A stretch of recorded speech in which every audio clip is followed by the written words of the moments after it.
Hi, my name is Chief Ben Majetich, and welcome to the West Richland Police Department. What I would like to do for you today is to conduct a tour of our police department and allow you to see what we're currently operating out of. First, I'd like to go through the front door. This is where people come for police services into our lobby. So as you can see, the lobby's a tad bit cramped. We have several functions that operate out of this room. First, we have the fingerprinting area. People come in here for fingerprint services, and including CPLs. And the computer on the stand there is also for our bill pay. So whenever they have to pay a service fee for the concealed weapons permit, dog license, or the dog impound fees, or any other fees that we may charge for services, that's where they do it at. Also, we have the waiting area, which we put 2 chairs in here the best we could around our drug disposal bin, which we have available for people that have excess prescription drugs. This is where they would drop them off. And we do have a bulletproof glass, which we recently installed about 2 years ago after a gun scare we had in the lobby. But as you can see, we're a tad bit tight in here. No public restrooms are available. We'll go inside. So this is the main administrative area for the police department.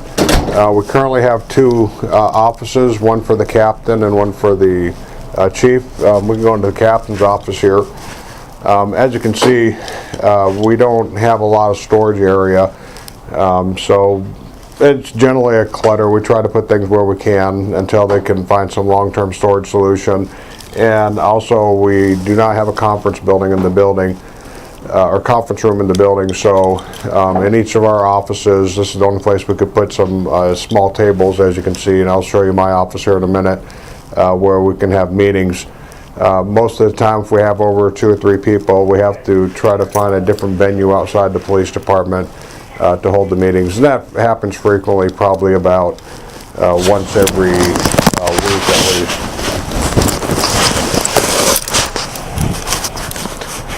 Now, my office is pretty much identical to the captain's office. As you can see, again, same basic layout, a little conference area. But again, anytime I have any meetings of substance that involve more than 2 people, which is quite frequent, we usually have to hunt down another venue to conduct the meetings or conferences. If we have any kind of operational type meetings, we have to go outside of the building in order to hold those. Now, over the years, the building has been remodeled. We used to have 2 people up here and a detective housed inside the building as well. So what we had to do is move the front desk up here. The office where we used to have the detective, we knocked out the walls. So the person operating out of that office, our record supervisor, can still service the front counter, and a workspace, which I'll show you here shortly, for our other record specialist who seconds as an evidence tech. And this is our office supply copying IT room. Serves multiple purposes. The several issues with this is it's not really all that climate controlled. On one occasion we had the cinder block wall here where water leaked through from a rainstorm. They sealed the outside, and knock on wood, so far so good. There's no rain coming into the building. And you can see all the phone systems and everything come out of here, so it's kind of important that we keep that as dry as possible. Try to keep our office supplies here and in the cabinets. We have other areas where we try to stash stuff the best we can, and our copying machine and spare paper. And we have to try to keep it as clutter-free as possible to pass fire inspection. But again, we're kind of limited on where we can put it.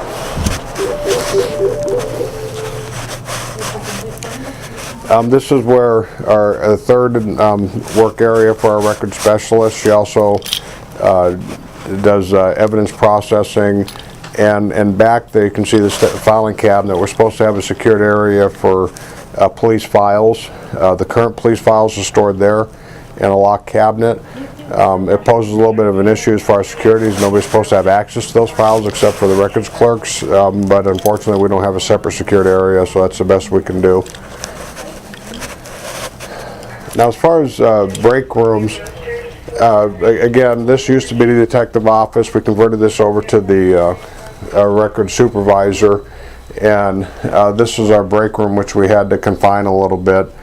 But again, it also doubles as a storage room as well. 2 people at most can take a break in here at any one time, and they generally avoid it because there's just not room or proper facilities to take a break. This hallway serves 2 purposes. On the left here, we have what we call our evidence processing room. This is where the officers will bring any items of evidence, could be from bloody clothing, the drugs, to anything of evidentiary in value in here to process. Frequently we run into items that are just too large to package into this room, and they unfortunately take it out into the squad room for processing on the squad room table. So they pretty much clear the table, do the evidence processing, wipe it down, and on occasion unfortunately turn around and eat at the table because they have no place else to go. And this is our evidence storage room. I can't get you into that because it requires a secured access, but it's a very small room, and it's packed. And the reason it's full and we really don't have a lot of places to put it is that the state mandates that we retain certain evidence items, sometimes up to life, 99 years. Homicide cases, sexual assault kits are stored, and we can't get rid of them. We have to retain those. Other evidence items are stored for long-term pending appeals. We just get to the point of overflowing, and we have to find some alternative method to store them long-term. Also, in evidence, it's very important to know that we have to have we should have separate drug and weapon storages, the items that were taken into evidence, but unfortunately we don't have that capability. So inside here we have a locked metal filing cabinet where we separate the weapons and drugs from the rest of the evidence. That's not ideal, but that's the best we can do for now. Now here we have the evidence intake area, and again the officers once they process evidence, they put it through these doors, and on the other side the evidence tech can remove them for secured evidence storage.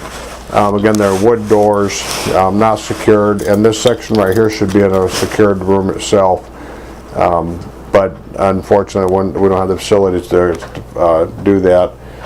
Now, we don't have men and women's restrooms. What we have is 2 single bathrooms. The single bathrooms, whenever one's open, somebody goes in there, and that's where we're currently using them, so they're not designated by sex. Also, the restrooms are used by our Department of Corrections officer to collect UAs from people under supervision. And I'll give you a little more details about the Department of Corrections officer here in a minute. Okay, so after the restrooms, we go into the squad room portion of the building. We did have a couple interview rooms. We're down to 1. This one right here is for storage, and we're using it also for larger items of evidence when they're initially tagged in before they go into long-term storage. The squad room, well, we house up to 18 officers in here, an animal control officer and the DOC officer. We tried to maximize the space as best as we could and making independent workstations. Each workstation has 3 to 4 officers assigned to it, with the exception of the one back here in the corner. This is our DOC officer. DOC provides supervision for people that live in West Richland that are under active Department of Corrections supervision, probation, or parole. The police department is used for the person under supervision to come in, check in at the front desk. The DOC officer meets them outside, which I'll show you here in a minute, and actually escorts them in here. total access to the police department, and the restrooms I showed you are used for UAs. So the employee restrooms are what where they actually take the UA samples from the person under supervision. The squad room table, you can see it's rather small, but it's as big as we can get it considering the size of the squad room in total. Obviously that's where officers gather for shift briefings. They use it for processing larger pieces of evidence, which we try to dissuade them from, but you saw the evidence processing room, it's just simply not big enough for larger items. And on occasion they use it to eat, which again we try to dissuade, but again the break room is insufficient to sometimes take their breaks in there. Back here in the corner we made a little cubicle for our animal control officer. She does have some limited storage outside in the connexes, but as you can see she needs to also store some food items and things of that nature, because if we keep them outside in the connex, mice and things like that tend to get attracted to them, and so we try to keep the food and everything as environmentally controlled anyways as we can. Now, back in the old days when this building was first turned over to the police department back in 1997, I think, when we took total control of the building, there were 2 sergeants assigned and we had 2 separate offices. Well, since that time now we have 4 sergeants and we're about to get a 5th for the year 2019. And then here's where we ended up putting them. What we ended up doing is knocking out the center wall for the office and making different workstations for the sergeants. It was better than it was, but as you can see, again, our storage problem is always going to be an issue for every division that we have within our police department. They've put a lot of stuff in here for storage, as well as try to make their workspaces as clear as possible, which is pretty much an impossibility. They just can't do it. But we did maximize the space by making the different workstations. Now from the squad room, we're going to start heading outside, but before we get to the outside door, we have our sole interview room for the police department. This is shared by the Department of Corrections person when they conduct their supervision interviews and any interviews that the police department may conduct. It does become rather problematic when we have multiple people we need to talk to. A lot of times we'll have them secured out in the back of the police car if they're those kind of people that we have to interview, or have them sit out in the lobby if they're witnesses. But there's just no place to seat anybody, so this is what we have for an interview room. Now for our equipment storage, the equipment that has to be under environmental control, this is what we have. As you can see, we store all of our LiDARs, portable radios, weapons, ammunition, ancillary equipment, car chargers, you name it, we have it in this room. Now the problem with this is that we have to keep the room secure as we can, so we do have a locking door. But what we don't have is an armory. The proper way and accreditation standards for security purposes, ammunition and weapons should be stored in a separate room, more secured room, similar to what we have in evidence. So what we've done is we do have some secured tough cabinets for the ammunition and equipment storage, and this is pretty much our armory. It's a gun safe. A lot of problems with that. The gun safe is packed to the gills. If I open the door, things will probably fall out. That's where how many weapons we have in there, and it's not the secure environment that we need. Not only practical as far as an actual armory where we store weapons and equipment, but for accreditation standards, it doesn't really meet the criteria. And finally, back here we have our secured record storage. Now these are only the current records that we have.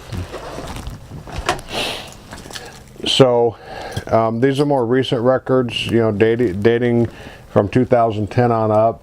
Not all of them are in here. We have some that are out in the connex, depending on the type of records, but a lot of these have retentions of, could be 3 years, 6 years, 10 years, or even longer. So we try to keep the more current ones in here, and the larger portion we actually store outside in the connexes. And again, without the environmental controls, it poses issues. And also we really try to keep up with the record retention schedule, because we just simply don't have the storage space to retain them, so we can get rid of as many as we can when we're allowed to, just so we can free up some storage space. And that's it for the inside of the police department. Now we have a lot going on outside simply because of need. We took some innovative approaches, or some things that really the only thing we could possibly do. Now you'll see the eye hole in the door here. That's pretty much our security measures as far as after hours, where people come in or want police services. They'll knock on the door, and the only way we can check see who's outside is the people. No real working security cameras or anything like that. Now back here we have a storage compound. Somebody had asked me about a vehicle impound lot. Well, you're about to see that, and it actually serves a variety of purposes. So you'll notice that we have several large Connex containers, and our mobile response unit, which is pretty much as a tactical RV, if you want to call it that. It has security systems in there, and it's a mobile unit that we can take to crime scenes or events. Has security camera capabilities and things like that, but this is the only place we can park it. If we do park a vehicle in here, we have to back this up all the way to the wall of the building, so hopefully if it's not a large vehicle, we can fit it inside this compound to secure it for search warrant. The Connexes on both sides. The ones on this side, you have large evidence items in here. The next Connex, you have vehicle equipment and all the ancillary equipment. That could be anything like hazmat gear or anything like that. We store all on that side right there. This is mostly police records for this side, so we got crates of police records in there that we can't fit inside, the older ones that we're still waiting for the retention schedule to expire. And then finally down here, about half of this Connex is vehicle, I guess you could call them parts. So whenever we purchase a patrol vehicle, they come with the regular car seats and things like that. Well, when you install prisoner transport seats, we have to pull out the seats that are in the vehicle when we get it and put the prisoner transport seats and then store them. The reason we have to store them is when the vehicles rotate out of service.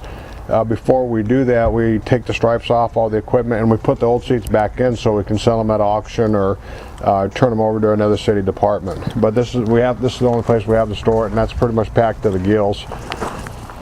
And in here we have the freezer for deceased animals that we may find on the roadway or anything like that. We store the animals in there, or the carcasses, and then when it comes time to where it gets full, we have a service available that we call them. They'll come and properly dispose of the animals. And these are our temporary dog kennels. We were able to get some lighting, some overhead cooling fans. We set up misting systems during the summer. During the winter, all these igloos have heating pads and things like that. And we do have some dog bowls that are heated, so in the wintertime the water doesn't freeze. It's not the best, but it's what we have. Hopefully with the new facility we can have an indoor-outdoor kennel kind of things with a dog run, so we don't have these issues. But fortunately we have a system in place where we only retain the animals for approximately 24 hours before we transfer them over to Tri-City Animal Control. Okay, we're now behind the police department building, actually on the south side of the building, where we use this vacant lot here mostly for our parking. We have our pool vehicles, which are used for reserve officers, or if a current police vehicle is in for maintenance. And some of them are just unoccupied right now due to a vacancy. We have some people in the academy, but those will be their vehicles when they return. The problem with this whole area is just the security aspect. Unfortunately, we have to park them out in the open, and you can see around us that we have a lot of people that live around here, apartment complex, and people frequently use this parking lot as a shortcut to a convenience store that's nearby. So ideally, we need a more secured compound surrounded by a fence, so we can actually store things out here, and that they would be secure and safe. Now, in the police department, we discussed about how we had to remodel. We did have our in-house detective housed in the main building, but once we had to add staff up front, we had no room to put him, so we had to rent a portable building for not only our detective's office, but for our equipment storage, and I'll show you that right now. Now, what we try to keep on hand is some type of quartermaster system, otherwise, spare uniforms, equipment in case something breaks or goes missing, or for new officers. And we also use this room for storage for our patrol bikes that we mostly deploy during the summertime.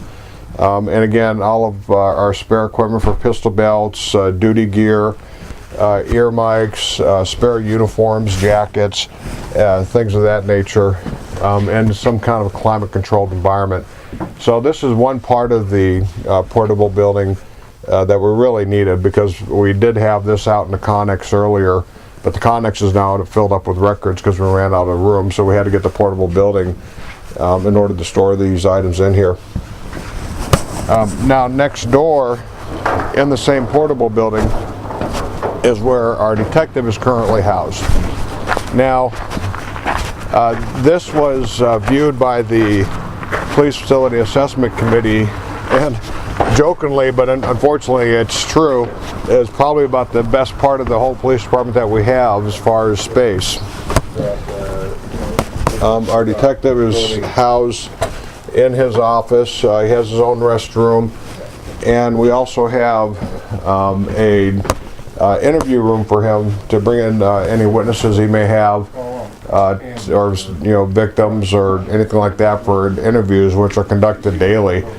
Now, unfortunately, we're adding an additional administrative position for 2019, and this portion right here is going to turn from an interview room into another office. This is the only place we have left to put them.